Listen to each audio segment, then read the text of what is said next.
Okay, it's 3 minutes past the hour. I think it's time for us to get started. So to start off, I'm going to have the team introduce themselves. I am Grace McKinney. I am the Deputy Director here at Tech Congress, but at the moment, I am the Interim Executive Director because our fearless leader, Travis Moore, is on sabbatical right now. So he'll be back in August.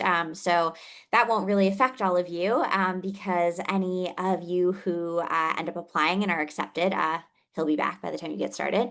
Um, but that does mean that this is my first time leading one of these calls. So I will be definitely calling in assistance from Alina and Maya. Alina especially has been here for 5 years, I think. Alina, do you want to introduce yourself? Yeah, definitely. I've been here 5 years, which means my knees are very creaky, but I'm also really, really excited. And I really believe in the work that we're doing. Like Grace said, my name is Alina. I'm the Senior Outreach and Programs Manager at Tech Congress. I handle aspects of recruitment and selections. So after this, I'll drop my link to my email in the chat. And please feel free to reach out if you have any questions about the application. But thank you so much for joining. And then we have our colleague Maya on this call as well. Hi everyone, I'm Maya. I'm the program associate here at Tech Congress. I just joined the team full time. I recently graduated from Georgetown. Yeah, excited to be here. Awesome. And we're excited to see all of you. So let's get started.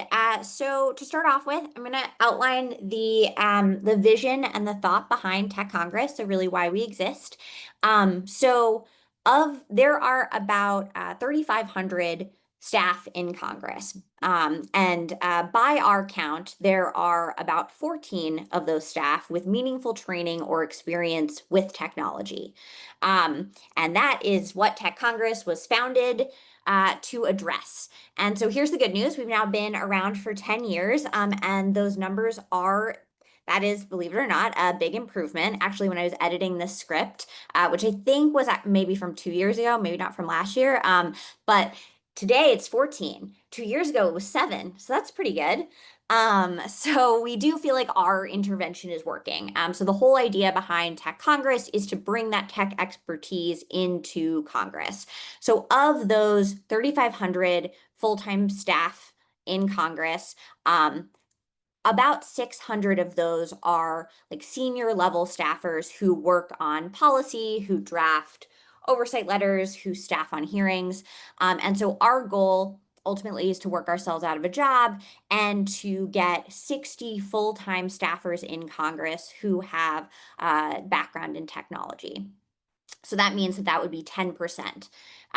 So by our count, and I would say by our count really just means our theory was developed by Travis, our executive director, and his experience working in Congress. And from his experience, he found that between 8 and 10 like senior level staffers would work on one piece of legislation. And so our goal is to have 10%, so one person in essentially at each of those tables has a background in technology. Because at this point, like we say tech policy, but at this point, tech policy is kind of every policy. It's actually hard to find something that doesn't have some aspect of tech in it at this point. So that's the vision of change. That's our goal. It is taking a little longer than we hoped, but we're still working on it, and it is improving. So that's our vision. Our mission for the organization is we have 3 objectives, which is to bring in cross-sector leaders and to, in doing so, catalyze Congress to realize that it has a tech deficit, and then to, through doing that, inspire them to hire full-time staffers on to address that deficit. And finally, to keep Congress up to date. Which is increasingly important. And our values are that we are non-ideological, nonpartisan, we don't take positions on issues, and that diversity is core to what we do. Tech Congress encourages applicants from a range of backgrounds, experiences, and perspectives, including those from underrepresented communities in technology and in Congress. And we strive for every one of our cohorts to have political parity, which means that we're looking for for half of our fellows in each cohort to be placed in a Democratic office and half to be placed in a Republican office or committee. Or, side on the committee. We ultimately want our cohorts to be balanced in a lot of different ways. So that means that we also are looking for people who are coming from different backgrounds. And then I'm going to, oh, sorry. Anyway, and so I'm going to pass it over to Alina to talk about a couple of our alumni. Yeah, absolutely. So to date, we've placed about 130 fellows on the Hill, both in Democratic and Republican offices. Like Grace said, we really value bipartisanship, especially our fellows in those offices, because tech expertise is needed everywhere, and oftentimes fellows who are working in offices maybe on different sides of the aisle end up coming together and getting their offices to work together on letters or legislation. So, for example, Allison Hutchings is one of our superstar fellows. I mean, I like to say all the fellows are superstar fellows, but Allison came to DC and did the fellowship thinking that she'd do a tour of service and then go back to industry out west. But within a matter of months, she said it was the best job that she's ever had. And her career has essentially been working in government, building networks of technologists since then. So within the first few months of being a fellow in Congress, she was with Senator Brian Schatz's office. She helped lead an investigation into the Boeing 737 MAX crashes. She helped author one of the first bipartisan bills to regulate facial recognition. And then she did a lot of investigation on how Twitter, or X now, Meta, and Google were managing social media disinformation related to the census. Among other things that she did, she ended up staying on the Hill long after her fellowship and then going to work in the executive branch. She helped lead an investigation into the Uyghur genocide in China. She was the lead staffer for the Senate Republican China competitiveness bill. And then she helped lead the investigation into Frances Haugen's whistleblower complaints and helped her boss prepare for and lead the staffing for the Instagram hearing. We have another fellow, Victoria Howard. Victoria is really, really awesome. We were just at the AI Plus Expo, and she spoke about her story and her trajectory and how the fellowship really impacted her career trajectory. But she started as a software engineer at Cards Against Humanity and did a lot of volunteer work organizing in politics and with policy, because she really felt like she wanted to make an impact just kind of beyond being a software engineer. She wanted to work on something that touched a lot more people and had like a social justice lens. And so she joined our fellowship in 2020. She worked for former Speaker Nancy Pelosi, and 2020 was when COVID started. So she was very, very busy. She helped to author many of the broadband provisions in the relief bill. And then eventually she went on to the Department of Commerce after her fellowship, and she headed their AI portfolio there. And now she's helping with a couple of startups and she's starting her own initiative. So we really aim to cultivate kind of leaders in this space, people who may not have access to these opportunities and may not have the connections or just want to try policy and see if that's the right fit for them. So we really try and help people use this as an educational opportunity, really try and get them a lot of professional development resources, and then eventually get them somewhere in the space as a tech policy leader. So those are a couple of examples. Highly encourage you to check out the testimonial section of our website, which Maya can throw the link into the chat. We also have an impact report that highlights some of our fellows, their career trajectories, and the stories that they have. So yeah, highly encourage you to check that out, and I'll pass it back to Grace. Thanks, Lena. So I'm going to walk you through how the fellowship works, and then I'll get to how selections work and give you some kind of key dates and things coming up for recruitment as you consider applying. How it works is how our calendar is going to work is obviously applications are open now. They opened on the 2nd of this month, and we will be accepting applications through early July 2nd, right? Lena? Yes, July 2nd. And then at that point, we'll do selections over the course of the summer and into early fall. And our goal is to have all final decisions made by early November. So just so you can kind of think about your timeline there. And then if you are selected, then you would start in January. Our cohorts usually start the first full week in January, but obviously we would share those dates ahead of time. So for 3 weeks, for the first 3 weeks, it's orientation, so it's training. We have 2 tracks, and the first is, or I guess sort of like 2 verticals that you'll learn about. The first is like tactical skills that you need to excel in Congress. So like how to write an oversight letter, how to write questions for a witness, mapping committee jurisdiction, researching legislation, how to write a memo, how to plan a committee hearing, how to navigate like office org charts to identify who key players are as you start to like work to build coalitions and get things moving. And then the second thing that we are really doing is helping you to network with organizations and people who are part of the tech policy ecosystem, largely in DC, although we do have some connections who are outside of the city. And for example, so this past cohort, we did field trips during orientation to visit CRS, which is the Congressional Research Service, and GAO, the Government Accountability Office. You can get to know some of the resources that you would be using when you are a fellow. After that, we have placement for about 3 weeks. Placement is basically like a 3-week mini condensed job search. So we send out your information and bios to chiefs of staff in the House and Senate, as well as committee staff directors.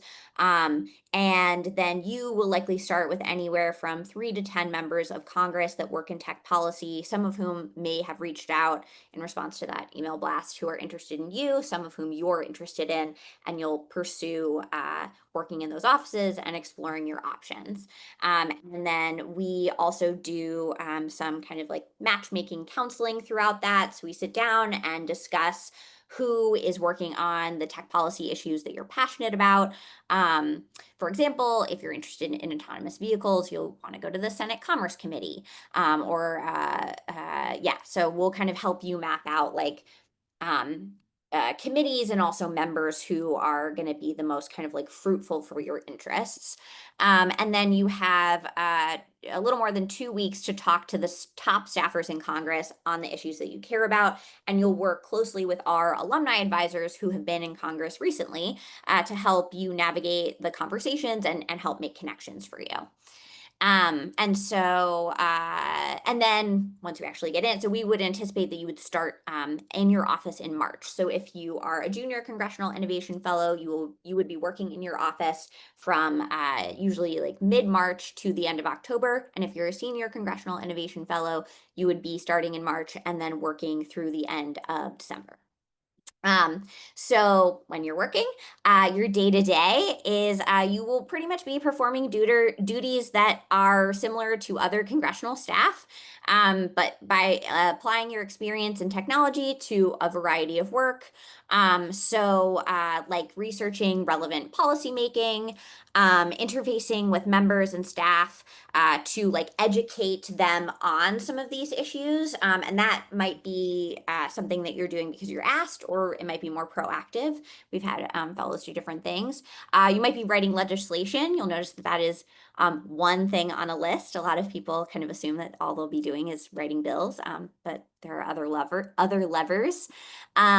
Preparing for committee hearings, markups, or investigations, including like writing questions for witnesses. For example, a couple weeks ago, Senator Cruz had the hearing with people from like the AI private sector, including Sam Altman. So 3 of our fellows separately worked on that hearing for their various members who were in attendance. And then also leading coalitions with partners and other groups. And if you really want to get a sense of what it looks like day to day, I would encourage you to check out our alumni Joel Burke's blog post, which is like a day in the life. And we also have testimonials on our website, and we'll be releasing 2 more day in the life blog posts over the next week or so. And Joel worked in both the House and the Senate, so it'll give you kind of a good sense of it's like a good kind of general overview.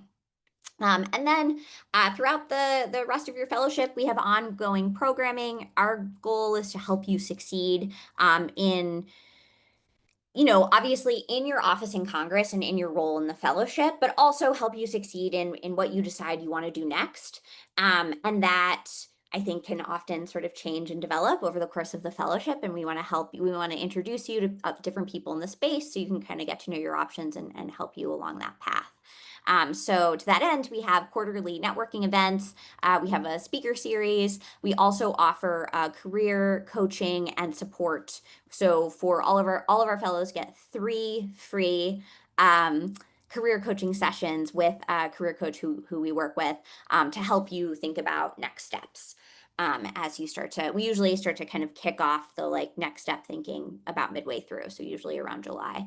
And then you also will be a part of our community, which has some incredible alumni who've done really fascinating things, some of whom have stayed in government, some of whom haven't.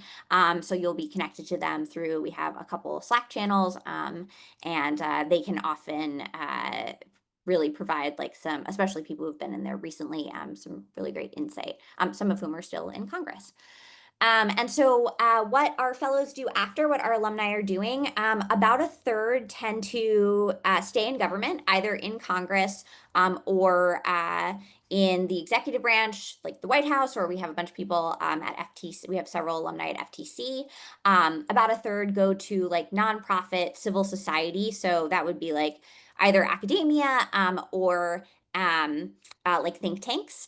And then about a third end up going back to private sector with a whole bunch of new knowledge about how government works and about how Congress works. And so then I'm going to run through the selection process and a couple details about recruitment and selections. But then we will be taking questions. So as you think of them, just drop them in the chat and we'll collect them there. So for the selections process, what we are looking for is like tech knowledge and ability. So do you have the expertise? And when we say expertise, that can be non-traditional. We are not looking only for software developers. We have people who do have more of a background in tech policy, which is great. We also have a lot of people come from academia. We also have people who are coming from the private sector, but aren't necessarily like coding, but have shipped product. But I would say our 2 biggest selections criteria is your ability it's tech translation. Can you take a complicated technical concept and explain it to a non-technical person, both in a way that they can understand, so in a way that they're following what you're saying, but also in a way that is like accurate and full, because sometimes you're briefing a member who's going to have to ask questions in a committee and they need to actually understand how something works, at least in basic terms. And then the second one is ability to work well on teams. That's so much of the work in Congress is building coalitions and getting support, often like getting bipartisan support. That's really the only way that it's not the only way, but it is difficult to pass things without any bipartisan support, especially we're seeing that with the 34 AI bills that were introduced last year. Yeah, so those are kind of the 2 big things. And then finally, ideally we would like for this to be a career catalyst for people. And I say that because we want people, like, we train you to work in Congress. We want people who who are really curious about how they will like working in Congress and how they will like working on policy. And so I would say, like, if you have a ton of congressional experience, you probably won't be first on our list, even though you obviously have a lot of experience in Congress. And then this year specifically, we are expanding our verticals a little. So in the past, we have been looking mostly for tech generalists, because a lot of that is because Congress is a reactive institution. So as things come up, as issues, come up in the news, whatever your specific background is in, you're going to be asked to weigh in on kind of anything related to tech that comes across your office's desk. So like you could be really into like privacy and antitrust, but then a like data breach incident happens and like that's what you're working on for the next 2 weeks. Um, and so that is still true, but we experimented this year, and we've been experimenting a little bit over the last couple of years of expanding kind of into a little more specific like verticals of experience. So like for example, we've had fellows from more non-traditional tech backgrounds before. Like we had a journalist who was covering tech policy for quite a few years, someone coming from biotech, and also then someone coming from like climate oriented, so climate tech. And so this year we are specifically looking for people who have experience in climate, digital service delivery, criminal justice, and space. We think space is going to be big. Um, and ultimately, at our core, like I said, we're looking for people who understand how tech works and are able to break it down to people who are non-technical. If that's you, please apply. We know that imposter syndrome can prevent great people from applying for jobs, and we don't want to miss out on working with you just because you don't have all of the specific experience outlined here. And so, yeah, so we would encourage you to apply. And to that end, applications are open now. They will close at 11:59 p.m. Eastern on July 2nd. We will be having several more events over the next month. So we have on June 17th an in-person alumni panel and happy hour in DC for those of you who are local. And then on June 24th, we'll have another info call. It's going to be this again. So if you're here, you probably don't really need to go to that. But if you know other people who are interested, let them know. And then we do, so for employment, we can only offer employment to people with US citizenship or deferred action for childhood arrival status. And just as a heads up, we like to put this out in the beginning. We will let you know before we contact your references. So I know sometimes that can make people nervous, but we just like to let people know that because we ask for your references in the application. And I would say too, something to be aware of is you will need to, like I said, we're looking for parity. We want to place half of our cohort with Republican offices and half of our cohort in with Democrats. And so to that end, you will have to pick a side. So we just like to give people a heads up.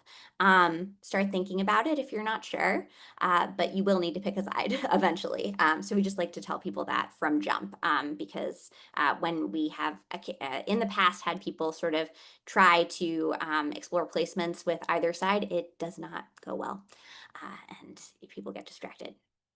And finally, I would encourage you to read the blog and listen to the podcast. There's a bunch of insight into our organization and how we work, as well as the application process. And I think that's it. Maya, questions? Alrighty. So Alina answered this one, but I think it's also a good one just for people to know about. So for those who have a non-traditional journey into tech, how does Tech Congress assess technical abilities? Yeah, that's a good question. So I would say through your application essays, as well as through interview questions, like we're not trying to trick you. We're not trying to prove that you don't actually have a tech background and have tech expertise.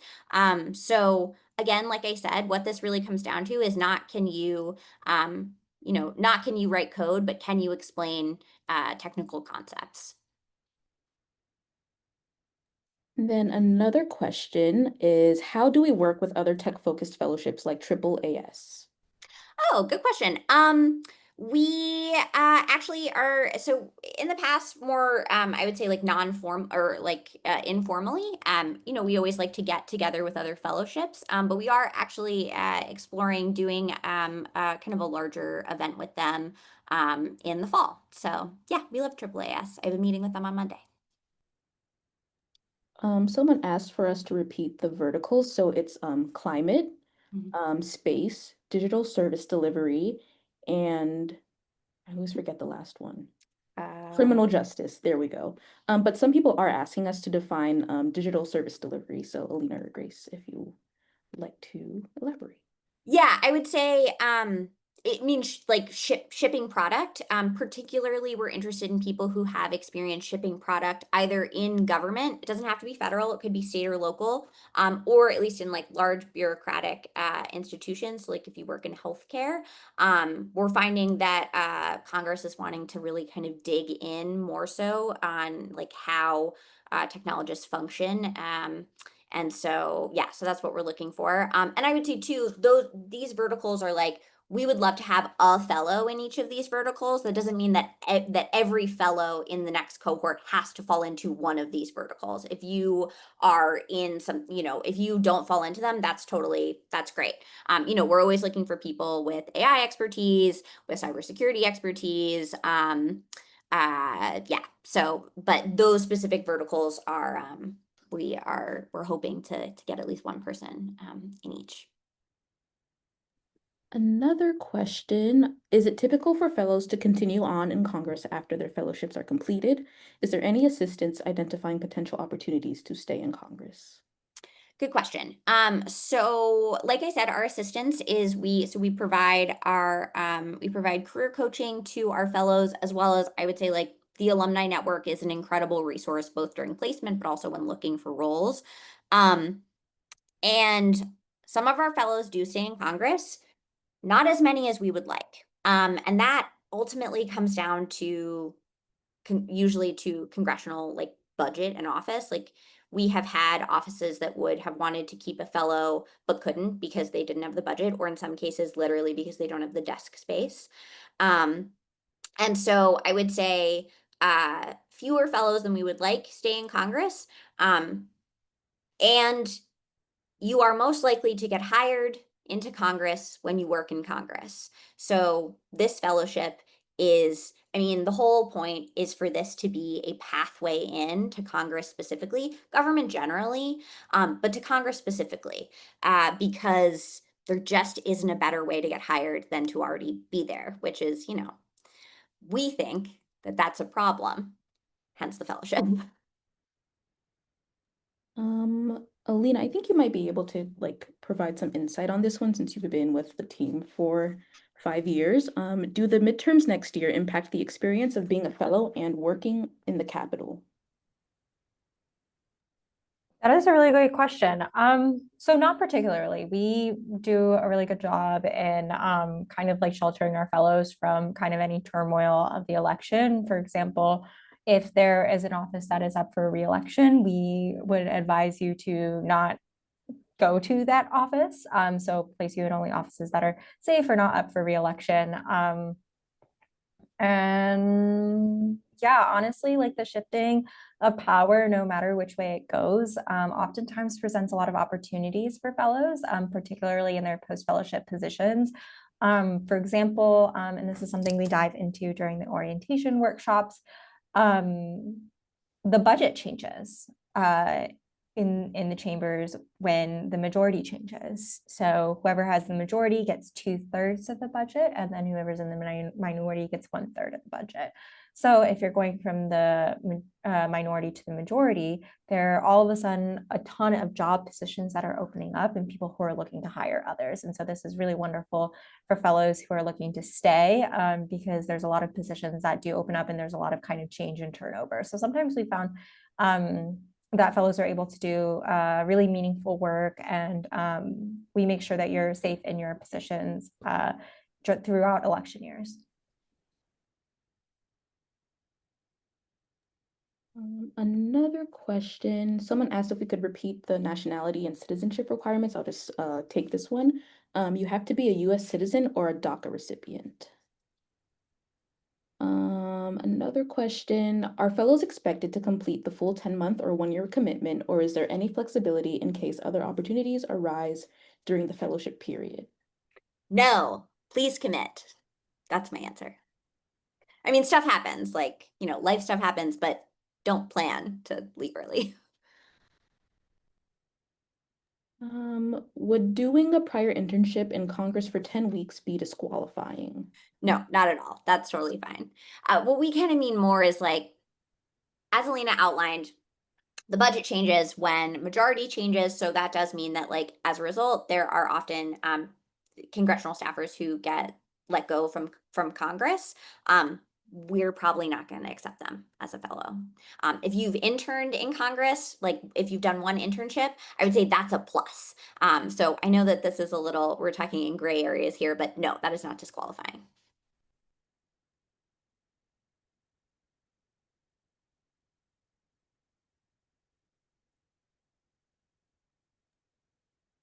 Someone asked if green card holders are included. Unfortunately, we're not able to take green card holders.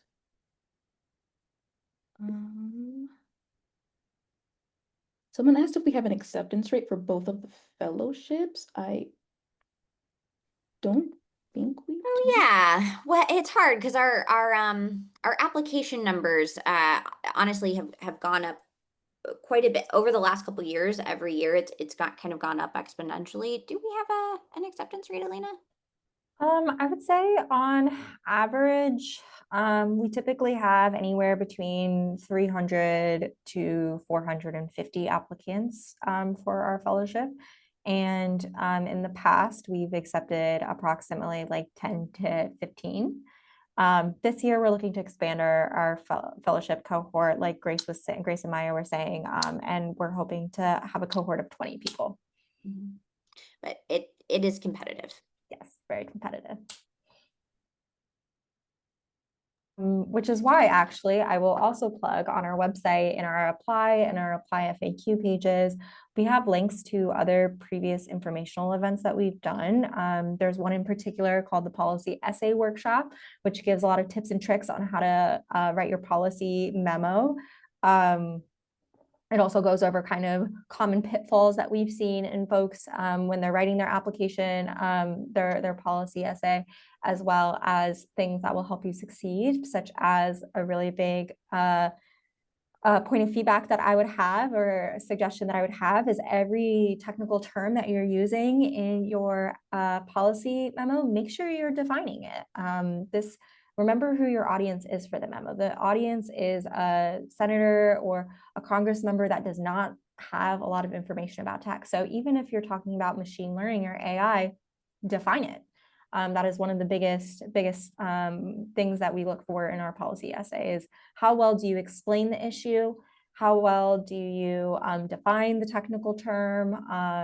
How do you get us to care about the issue? So like, why now? Why is this important? So I would recommend that you check out that workshop. We also have another one on our website called Application 101, which more generally talks about our application. So definitely recommend that you check out those resources. I would also say I'm seeing in the chat a lot of questions about specific backgrounds. If I would really encourage you to apply. Like I said, we're looking to find a diverse and balanced cohort. So part of why it's difficult to answer those questions is like it doesn't. I'm not seeing anything that I would say like that would make you disqualified. It really comes down to the cohort that we're building. So if you're in doubt, I would encourage you to apply. I know that it takes time to fill out the application, and there are a couple essays, but yeah, I think if you're not sure, it's worth applying.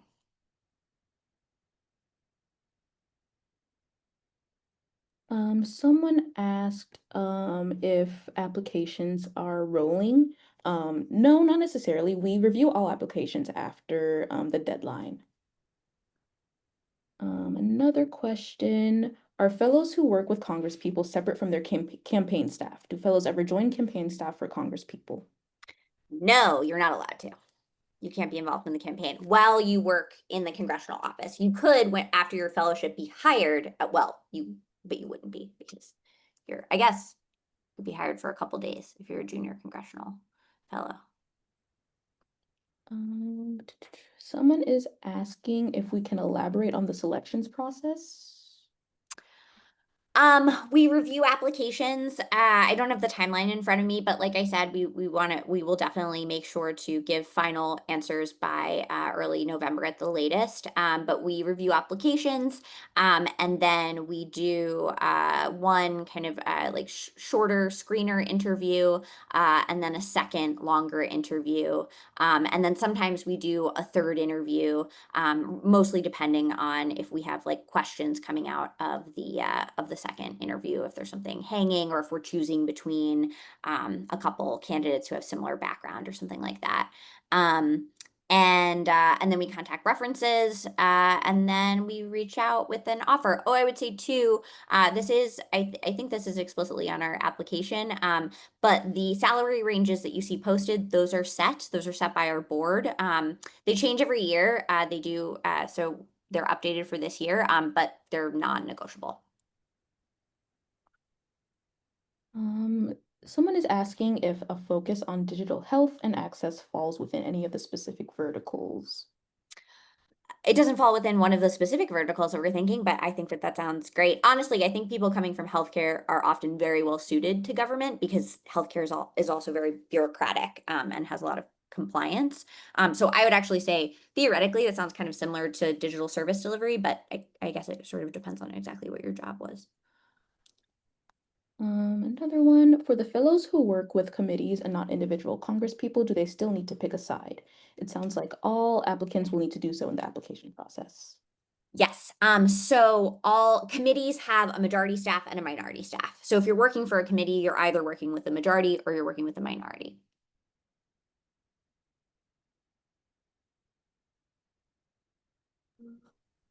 Someone asked if we will provide suggested living arrangements if selected. We don't provide suggested living arrangements. We do have we have like a couple websites that we kind of that we like. One of them is one that in Capitol Hill. I've lived in Capitol Hill for 10 years in various locations. So like I have like the like realtor office that I have found all of my apartments through on the list. So we have a list of a couple places to check out. We also have, again, like the alumni network are really good about making connections. And honestly, we've had people have really good luck kind of reach like becoming members of like specific Facebook groups. Right, Alina? Was there something else? We all connect the fellows with each other, like the cohort with each other. Yeah. Once we select the cohort, we have like an initial call and give everyone contact information so that they can connect with each other. We'll add you to our Slack, and so often, I mean, there's a channel called like DC Housing. So often, fellows will kind of communicate with each other and share lists with each other over that. Two of our fellows, actually current fellows, they are roommates because they were like, you're looking for housing, I'm looking for housing too. And then now they live together near Capitol Hill. So I would say we haven't had fellows who have had a difficult time finding housing. That's also why we provide that stipend. One of the benefits that we give to fellows is a stipend of $2,000 to ease the transition to moving to DC. A lot of fellows will use that. I mean, because it's different looking at housing on the internet versus in person. So that's to give people flexibility. You know, people have used it to pay like their first months of rent in DC. Other people have used it to get a hotel or an Airbnb for a few weeks in the city so that they can go apartment hunting and look at places in person. So I would say we've never had a fellow who has struggled to find housing before the fellowship starts.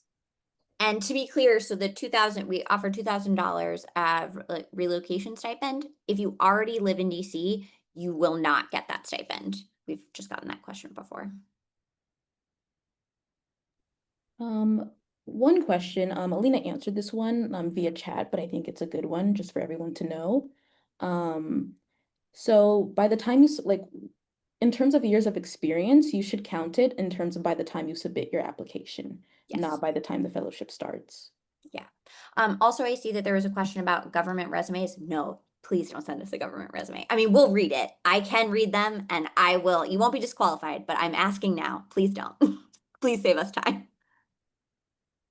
I will also just throw in, I answered this question earlier as well. Our selections panel is technical. So Yeah. there's no need to, adjust kind of what you're doing for like a non-technical audience in terms In of your your resume. resume. Just write down what you've been doing and the impact of it, and that's more than enough because our panel is technical. I think someone is asking about like funding for like that like housing stipend that we provide. I believe that's refunded, right? People It's would submit refunded. like Yeah, the receipt. Yeah. that's correct. Okay. Yeah, it's refunded. And And I would say it looks like there's a couple of questions about like really specific situations around housing and housing stipends. I would say like if you are, we will totally work with people. Part of why we want to keep our cohorts fairly small, like we're going up to 20 this year, which would be the largest cohort that we will have had thus far. But we're not looking to have our cohorts be much larger than that. And part of that is because we want to be able to, when people have specific circumstances that they need help figuring out, we want to be able to help accommodate that and work with you all. Another question, I can take this one. What kind of support is there for fellows during the program after the first 3 weeks of orientation? So we host various events throughout the fellowship. We have different happy hours. We're looking to start a speaker series where we have different people in the civic tech, gov tech, tech policy space come to talk with our fellows. We also have career training support. And we also have a Slack channel where you're able to connect with current and prior fellows with any questions, reading recommendations and such.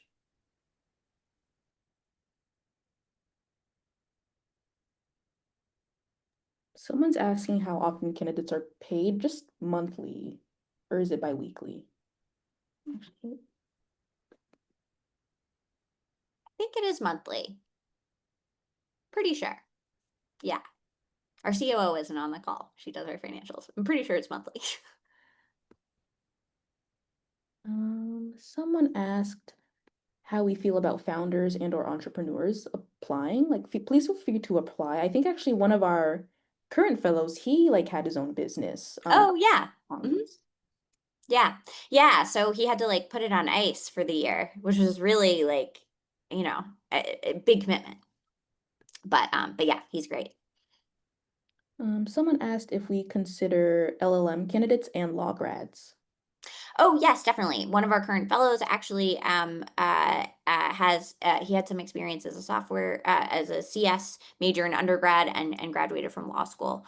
So that's great. I mean, tech plus law is you're really set up well for tech policy. Oh, I see a question about in person. That's a good call. Yes, you should expect to be in person 5 days a week. It depends on the office. Um, so we definitely have had some fellows who have landed in an office with flexibility and were able to work remotely some of the time. But Congress is a very in-person place. So I just like would not count on that. Because it is the most in-person place I've like or organization that I think like that I know of that currently exists. Yeah, and I would emphasize like Congress is an institution that runs on connecting with people and talking with people, and so that's the reason why they're primarily in person. They were able to get a lot of work done during COVID, but the institution runs best. We will say that there is a month in August where Congress goes on recess that we recommend that fellows take advantage of to go on vacation, going on recess. We actually have a blog post about what being on recess means. But basically it means that there's no hearings or a lot of the members are off doing district work. And so people come dressed casually to Congress. A lot of people go on vacation during August. So yeah. Yeah, exactly. But yeah, I would say a couple offices are remote friendly a couple days a week. But I would it's mostly in person. I would plan for that. Someone asked if the split between the early career and mid-career track is 10 fellows per track.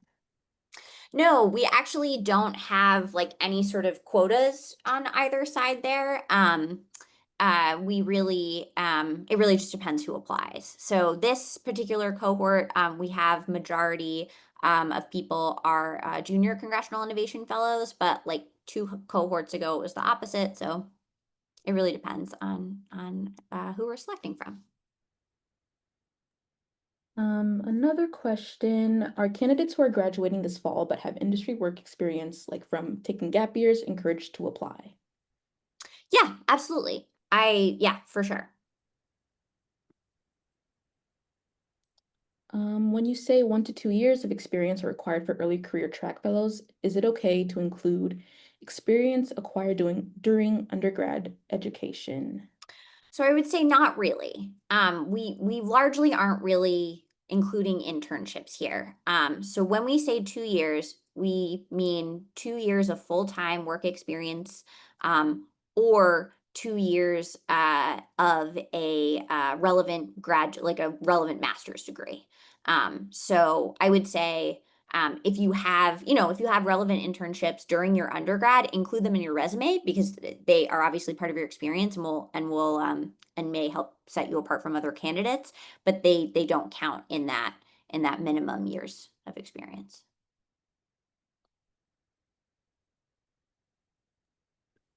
I think we're all caught up with questions for now. So, if anyone has any other questions, oh, a follow-up to what you just answered, Grace, can they include freelance work? I mean, yes, you can definitely. I would say use your resume to as, kind of like accurately as possible. Show us your experience and who you are, um, and and what you've been doing. And then you'll use your essays to explain to go into to how you might write tech policy, and explain a couple of your experiences. So I would say if you think freelance work uh, shows your experience, definitely include it in your resume. Can you explain how the nominations process works? I don't really know what this is about, so I'm gonna skip it. I can. Oh, you can nominate people. Yes. Sorry, that's what it is. It's 6 p.m. here in DC. Yes. Yes, and sorry, we're coming off of 2 weeks of conferencing. It's been a lot, but we're so excited to see you all. We've really kicked off our recruitment cycle with a lot of conferencing. Yeah, so nominations. You can nominate people who you think would be good. So we have a form for that, and you can be nominated. If you are nominated, that doesn't like add an extra point to your application or anything like that. But yeah, it's more for it's just a way for us to gather applications.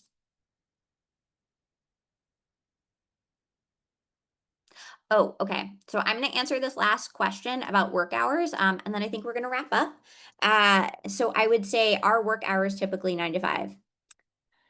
Not really, honestly. I would say your friend's experience is pretty normal. So I have heard it depends on the office. Some offices are a lot more 9 to 5.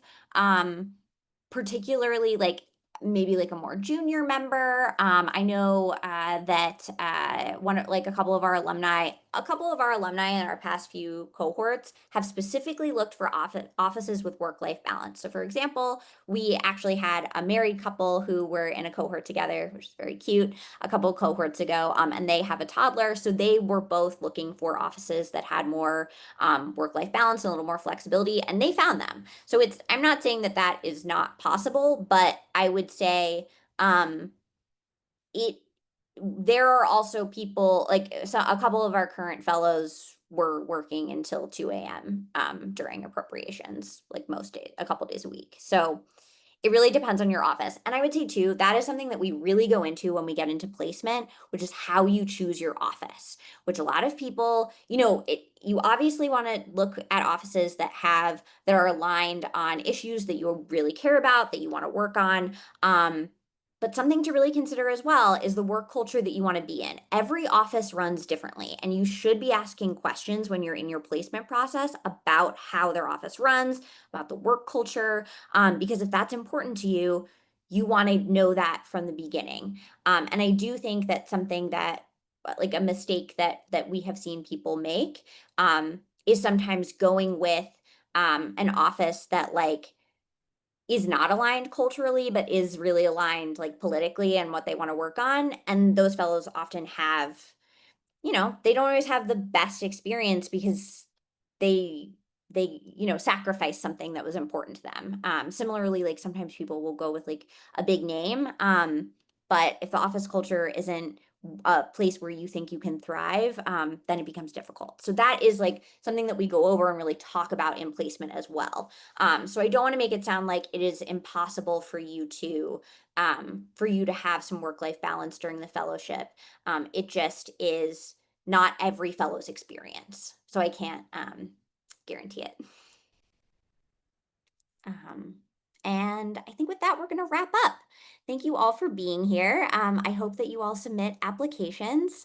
And please let us know if you have further questions, particularly about the application process. I will say, for some of these more specific and in detail questions, if you get to the interview portion, we will obviously set aside time to answer questions then, and we can get into a little more specifics. But thank you all so much for your interest, and thank you for being here. And I hope to see a lot of applications from you. So have a good one.